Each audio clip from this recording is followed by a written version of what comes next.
Hello दोस्तों, आप सभी को नमस्कार।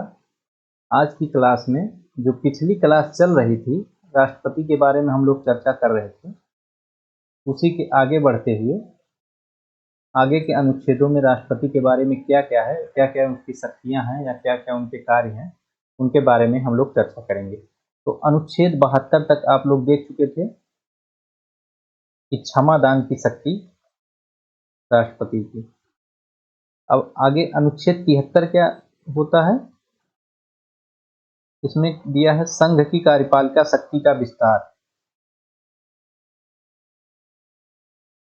कार्यपालिका शक्ति का विस्तार, इसको ऐसे ही आप पढ़ लीजिए, संघ की कार्यपालिका शक्ति का विस्तार। अगला जो अनुच्छेद है वो महत्वपूर्ण है, अनुच्छेद 74। इसमें क्या है? राष्ट्रपति को सहायता एवं सलाह देने के लिए मंत्रिपरिषद, यानी अनुच्छेद 74 जो है 74, इसमें राष्ट्रपति जो भी कार्य करता है उसमें मंत्रिपरिषद की सलाह से करता है, यानी मंत्रिपरिषद उसे सलाह देते हैं। उस सलाह और उसके परामर्श के आधार पर राष्ट्रपति अपने कार्यों का निर्वहन करता है। और पहले तो 44वें संविधान संशोधन तक इसमें इस मंत्रिपरिषद जो सलाह दे दे उसको राष्ट्रपति को मानना बाध्य ही था वह। लेकिन एक बार 44वें संविधान संशोधन में राष्ट्रपति को एक कुशन प्रदान किया गया कि एक बार वो पुनर्विचार के लिए भेज सकता है। अगर पुनर्विचार फिर वही आ जाए तो उसे मानना ही पड़ेगा। और इस जो मंत्रिपरिषद सलाह देती है इसे न्यायालय में चुनौती नहीं दिया जा सकता, न्यायालय में चुनौती नहीं दी जा सकती। तो अनुच्छेद 74 में ये बातें दी गई हैं। अब आगे अनुच्छेद 75 में क्या है? मंत्रियों के बारे में बताया गया है। मंत्रियों के बारे में क्या, यानी अनुच्छेद 75 के तहत ये कहा गया है कि प्रधानमंत्री की नियुक्ति और प्रधानमंत्री की सलाह से अन्य मंत्रियों की नियुक्ति राष्ट्रपति करेगा।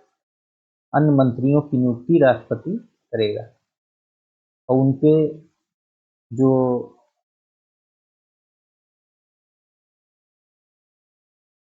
ये नियुक्ति 75 के एक में है, यानी प्रधानमंत्री और मंत्रियों की नियुक्ति राष्ट्रपति करेगा। फिर आगे अनुच्छेद 76 में महान्यायवादी है, अटॉर्नी जनरल किसे करते हैं? महान्यायवादी, इनकी नियुक्ति भी राष्ट्रपति करता है। राष्ट्रपति नियुक्ति करता है और राष्ट्रपति के प्रसाद पर्यंत ये पद धारण करते हैं। मतलब राष्ट्रपति की कृपा दृष्टि पे, यानी जब चाहे राष्ट्रपति इनको हटा सकता है। तो महान्यायवादी है अनुच्छेद 76। इसके बारे में अलग से जब महान्यायवादी और कैग दोनों एक साथ करवाएंगे, कैग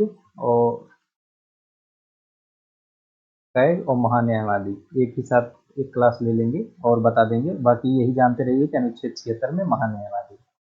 अनुच्छेद 77 में क्या है? अनुच्छेद 77 में भारत सरकार द्वारा कार्रवाई का संचालन, यानी भारत सरकार जो कार्रवाई करती है, जो भी कार्य करती है वो राष्ट्रपति के नाम पर करती है। कार्यवाही का संचालन तो अनुच्छेद 77 में राष्ट्रपति के नाम पर सब किया जाता है, ये आपको याद रखना है। इसके अलावा अब आगे बढ़ते हैं। 78 में क्या है? 78 बहुत ही महत्वपूर्ण अनुच्छेद है। 78 में पूछा जाता है, इसमें पूछा है कि राष्ट्रपति को यह अधिकार होता है, इसमें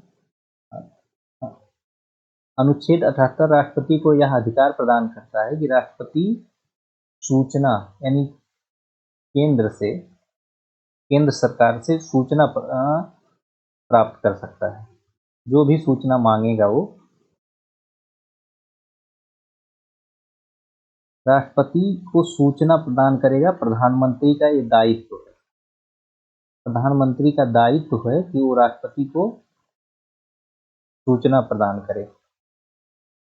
और दूसरा इसी में, ये पहला है, दूसरा इसी में है कि राष्ट्रपति जो सूचना प्राप्त करना चाहे, राष्ट्रपति का जो मन हो वो सूचना प्राप्त करे, वह उसे मांग सकता है और उसे देना पड़ेगा प्रधानमंत्री। तो यानी ये अनुच्छेद 78 में बताया गया है। यानी संघ के बारे में जो सूचना प्रदान कर सकता है वह राष्ट्रपति, और राष्ट्रपति मांग सकता है कि सूचना प्रधानमंत्री खुद से सूचना प्रदान कराए और राष्ट्रपति जो आवश्यकता हो उसे मांग ले। फिर आगे के अनुच्छेद में राष्ट्रपति से जो संबंधित है एक 85 है। 85 में क्या है कि संसद के सत्र की समाप्ति करेगा, सत्र अवसान करेगा, उसका भंग कर सकता है, सत्र को भंग करना। फिर इसी के 85 के यानी 85 के 2 के का में है, हाँ में, ये लोकसभा को भंग कर सकता है। लोकसभा को कब भंग कर सकता है? जब मंत्रिपरिषद सलाह दे, मंत्रिपरिषद सलाह दे। अन्य आधारों पर कर सकता है कि अपने विवेकाधीन शक्ति, जब मंत्रिपरिषद अल्पमत में हो, अविश्वास विश्वास मत न प्राप्त कर पाए, तब भी भंग कर सकता है, यानी लोकसभा भंग। तो ये कुछ महत्वपूर्ण आर्टिकल है। इसके अलावा एक आर्टिकल है अनुच्छेद 108। अनुच्छेद 108 में संयुक्त बैठक को आहूत कौन करता है? राष्ट्रपति करता है। संयुक्त बैठक को आहूत करता है। ये सब महत्वपूर्ण है, बार बार पूछे जाते हैं, इसलिए मैं बता दे रहा हूँ। बाकी आगे पढ़ाते वक्त इसके बारे में और सी संसद से पढ़ाएंगे, विस्तार से चर्चा होगी। और सबसे महत्वपूर्ण है अनुच्छेद 111। अनुच्छेद 111 इसलिए महत्वपूर्ण है कि जो भी विधेयक दोनों सदनों में पारित होते हैं, इसी अनुच्छेद के अंतर्गत राष्ट्रपति इस पर हस्ताक्षरित करता है, तब वह अधिनियम बनता है। राष्ट्रपति इस पर हस्ताक्षर करेगा तब वह अधिनियम बनेगा, एक्ट बनेगा। तो अनुच्छेद 11 इसलिए संघ द्वारा पारित विधेयकों पे सहमति राष्ट्रपति इसी अनुच्छेद के तहत करता है, प्रदान करता है। इस अनुच्छेद में के ही अंतर्गत राष्ट्रपति को वीटो की शक्ति प्रदान है। तो वीटो 3 प्रकार के हैं। पहला वीटो होता है आत्यांतिक वीटो, दूसरा वीटो होता है निलंबनकारी, तीसरा वीटो होता है पॉकेट वीटो। तो तीनों वीटो के बारे में हम बताते हैं कि क्या क्या होता है। तो आत्यांतिक वीटो जो होता है, यह विधायिका द्वारा पारित विधेयक पर अपनी राय सुरक्षित रखता है। यानी विधेयक,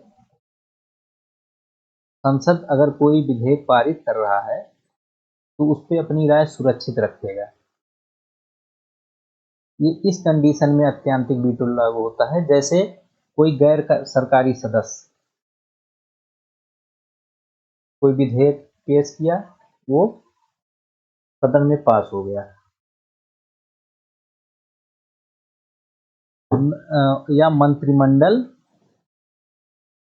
समाप्त हो गया, और मंत्रिमंडल समाप्त होने के पहले, मतलब लोकसभा भंग होने के पहले कोई विधेयक पास हो गया था दोनों सदनों में और राष्ट्रपति के पास वो आ गया था, तो जो नया मंत्रिमंडल बनेगा वो सलाह देगा कि इस विधेयक को आप सहमति ना प्रदान करें। और गैर सरकारी सदस्य, तो एक तरह से राष्ट्रपति की इच्छा से नहीं है, बल्कि जो मंत्रिपरिषद सलाह देता है कि ये विधेयक वापस ले लिया जाए, तो मंत्रिपरिषद कहता है कि इसे समाप्त कर दिया जाए, तो आत्यांतिक वीटो के रूप में ये राष्ट्रपति को प्राप्त है। इसमें उदाहरण के रूप में 1954 में पेप्सूम विधेयक के पारित हुआ था, जिसे राष्ट्रपति राजेंद्र प्रसाद थे उस समय देश के प्रथम राष्ट्रपति। उन्होंने आत्यांतिक वीटो का प्रयोग करते हुए इसे समाप्त किया था। और दूसरा एक 1991 में घटना हुई थी। उस समय वेंकट रमन राष्ट्रपति थे। उन्होंने वेतन भत्ता और पेंशन से संबंधित विधेयक पर अत्यंतिक वीटो लगाया था। तो ये दो उदाहरण हैं अत्यंतिक वीटो के। अत्यंतिक वीटो राष्ट्रपति की इच्छा पर नहीं बल्कि मंत्रिपरिषद की सलाह होती है कि इस विधेयक को सहमति न प्रदान की जाए। दूसरा है निलंबनकारी वीटो। निलंबनकारी वीटो वही है कि जो पुनर्विचार के लिए राष्ट्रपति वापस भेजता है। पुनर्विचार के लिए तो इसे निलंबनकारी मतलब क्या होता है, पुनर्विचार के लिए राष्ट्रपति वापस भेजा 111 के तहत, सदन फिर उसे चाहे संशोधन के साथ या संशोधन न करते हुए वापस भेजेगा, तो इसी को निलंबनकारी। विधायक द्वारा साधारण बहुमत से फिर इसे निरस्त कर दिया जाता है, पुनर्विचार पर भेजना। तो यही होता है निलंबनकारी। और दूसरा तीसरा होता है पॉकेट वीटो। पॉकेट वीटो ज्ञानी जैल सिंह के समय में राष्ट्रपति थे, ज्ञानी जैल सिंह। ये 1986 में पॉकेट वीटो का प्रयोग किए थे। भारतीय डाक संशोधन विधेयक उस समय था, भारतीय डाक संशोधन विधेयक। इसमें क्या किया गया था, पॉकेट वीटो के समय न इसे पुनर्विचार के लिए वापस भेजते हैं और न ही इसे सहमति प्रदान करते हैं। अपने पास चुपचाप अपने पास रख लेते हैं। तो अपने पास मतलब रखने मतलब अपने पॉकेट में रख लेते हैं, ना उसे भेजते हैं ना सही सहमति प्रदान करते हैं। तो इसीलिए इसे पॉकेट वीटो कहा गया। इसे पॉकेट यानी जेबी वीटो कहता है, यानी जेब में रख लेना, जेबी वीटो। तो ये 3 प्रकार के वीटो राष्ट्रपति को प्रदान किए गए हैं। फिर आगे कुछ और है। हाँ, इसी वीटो के संबंध में एक बात और है, मैं आगे बता दे रहा हूँ कि संविधान संशोधन अगर कोई हो रहा है, संविधान संशोधन, इस विषय में कोई वीटो शक्ति राष्ट्रपति को नहीं प्रदान। ये 368 वाला है। संविधान संशोधन अगर कोई किया जा रहा है तो उसमें केवल स्वीकृति दे सकता है। एक लाइन था, इसके मैं बता दिया। अब आगे एक और बात है इसमें, जब राज्य के स्तर पर यानी अनुच्छेद 200 में, आगे पढ़ाएंगे इसके बारे में, अभी जान लीजिए थोड़ा, राष्ट्रपति से संबंधित है इसलिए बताते हैं कि राज्यपाल कोई विधेयक जब राष्ट्रपति के लिए आरक्षित करता है, राज्यपाल राष्ट्रपति के लिए राज्य विधानसभा का कोई विधेयक आरक्षित रखता है, राष्ट्रपति के लिए आरक्षित रख सकता है। फिर आरक्षित यानी विचाराधीन रख सकता है। तो उसे राष्ट्रपति क्या करेगा, अनुच्छेद 201 के तहत क्या कर सकता है, उसे स्वीकृति प्रदान कर सकता है, उसे सुरक्षित रख सकता है, या राज्यपाल को निर्देश दे सकता है कि उसे पुनर्विचार के लिए भेजा जाए। और इसमें एक बात और है, जैसे पुनर्विचार के लिए संसद में भेजा गया, संसद पास करके पुनः भेजा तो उसे सहमति देनी है, लेकिन राज्यपाल को निर्देश देता है कि पुनर्विचार के लिए भेजा जाए। अगर पुनर्विचार में फिर से संशोधन करके राज्य विधानसभा भेजेगी तो राष्ट्रपति बाध्य नहीं है कि उसे बाध्य नहीं है राष्ट्रपति की उसे सहमति प्रदान कर दीजिए। यानी अनुच्छेद 200 के तहत राज्यपाल कोई भी विधेयक राष्ट्रपति के लिए विचाराधीन रख सकता है, और 201 के तहत राष्ट्रपति उसे स्वीकृति प्रदान कर सकता है, उसे सुरक्षित रख सकता है, या राज्यपाल को पुनः निर्देश देता है कि वह पुनर्विचार के लिए वापस भेजे राज्य विधानसभा में। राज्य विधानसभा पुनः पारित करके जब वापस भेजेगी तो राष्ट्रपति उसके लिए बाध्य नहीं है कि वह उसे सहमति प्रदान करे या न करे, वो उसके ऊपर है। तो ये राष्ट्रपति के बारे में जो राज्य से संबंधित थे उसके बारे में। अब राष्ट्रपति का एक बहुत ही महत्वपूर्ण अनुच्छेद है राष्ट्रपति से संबंधित, अनुच्छेद 123। 123 क्या है, अध्यादेश है, ऑर्डिनेंस। हमेशा चर्चा में रहता है। अभी कृषि कानून जो आया था जिसके लिए आंदोलन होता, वो अध्यादेश के ही तहत लाया गया था। तो ये कब अध्यादेश लाया जाता है? जब सत्रावसान हो, यानी कोई सदन का सत्र, दोनों सदनों में से एक सदन ना चल रहा हो, सत्रावसान, यानी एक सदन ना चल रहा हो या दोनों सदन ना चल रहा हो, मौजूदा परिस्थिति में उसके लिए तत्काल कार्रवाई करना, और ऐसा विषय हो कि तत्काल कार्रवाई बहुत आवश्यक हो, तत्काल कार्रवाई आवश्यक हो, सदन नहीं चल रहा है तो क्या किया जाए? तो एक रास्ता निकाला गया था कि अनुच्छेद 123 के तहत कि राष्ट्रपति को शक्ति प्रदान है कि वह अध्यादेश ला सकता है, लेकिन ये भी मंत्रिपरिषद के सलाह पर ही।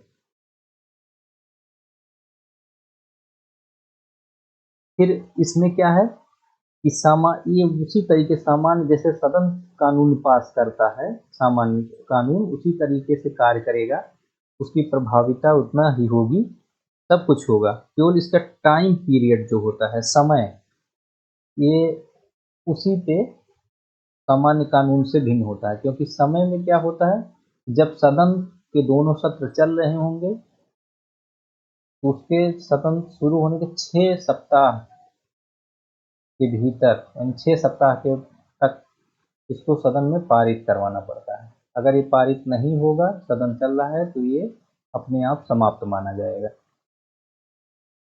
6 सप्ताह मतलब 1.5 महीना। तो ये है।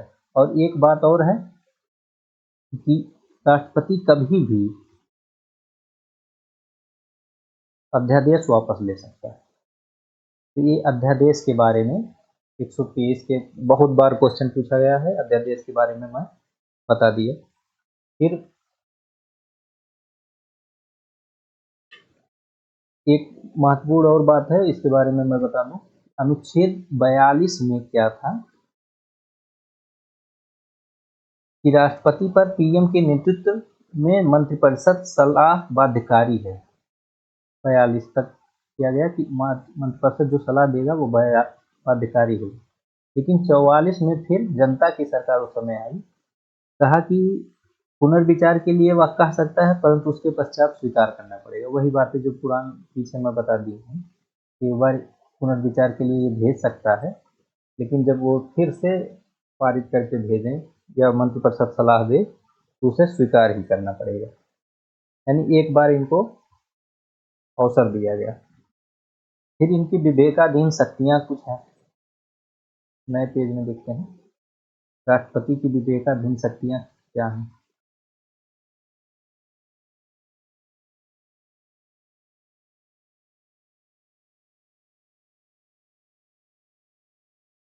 राष्ट्रपति की विवेकाधीन जो शक्तियां हैं, वो जब सरकार के गठन के समय, अगर कोई पार्टी स्पष्ट बहुमत नहीं पा रही है, तब ये उस समय इनकी विवेकाधीन शक्तियां हैं। या पीएम के मृत्यु के समय, पीएम की मृत्यु हो जाती है, या लोकसभा का जब विघटन हो जाए, या क्या हो जाए, विश्वास मत में सरकार पराजित हो जाए, या अविश्वास मत पारित हो जाए, तो इन सब स्थितियों में इनकी विवेकाधीन शक्तियां राष्ट्रपति को प्राप्त है कि वो अपने निर्णय अनुसार लें।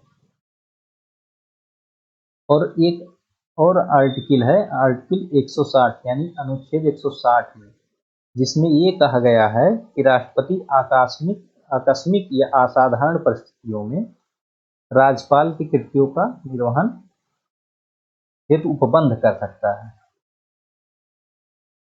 आकस्मिक एवं असाधारण परिस्थिति हो कभी, तो राज्यपाल की कृतियों के लिए उपबंध करेगा। ये आगे पढ़ाएंगे हम जब राज्य वाला चैप्टर चलेगा तब। तो ये राष्ट्रपति से संबंधित था। और कुछ बातें और है राष्ट्रपति से संबंधित, जैसे राष्ट्रपति की आपातकाल से संबंधित शक्ति। राष्ट्रपति की आपातकाल से संबंधित 3 प्रकार की शक्तियां इसमें दी गई हैं। 3 शक्तियां नहीं, आपातकाल 3 प्रकार के होते हैं।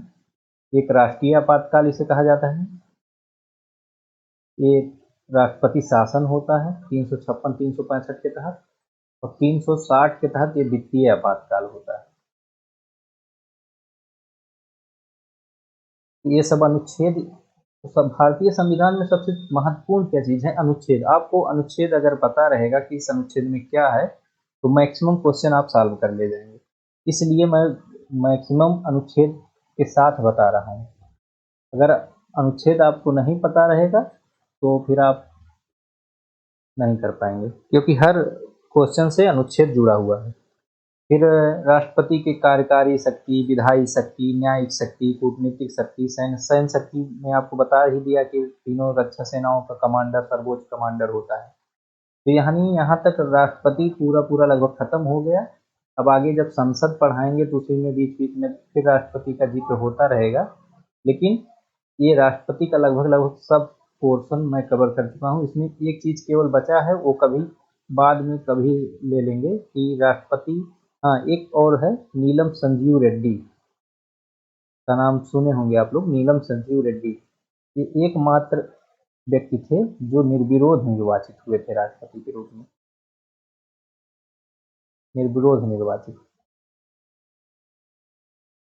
और एक चीज और है कि अगर राष्ट्रपति नहीं रहेगा तो राष्ट्रपति के स्थान पर उपराष्ट्रपति राष्ट्रपति के रूप में काम करेगा। अगर उपराष्ट्रपति भी नहीं रहेगा तो भारत का मुख्य न्यायाधीश यानी सुप्रीम कोर्ट का जो सीजेआई होगा वो राष्ट्रपति के रूप में कार्य करेगा। तो ये आप लोग को राष्ट्रपति उत्तराधिकार अधिनियम 1969 के तहत ये प्रदान किया गया है। और ये उपराष्ट्रपति वाला अनुच्छेद 65। तो ये राष्ट्रपति के बारे में लगभग हो गया। अब आगे की क्लास अगली कक्षा में पढ़ाएंगे।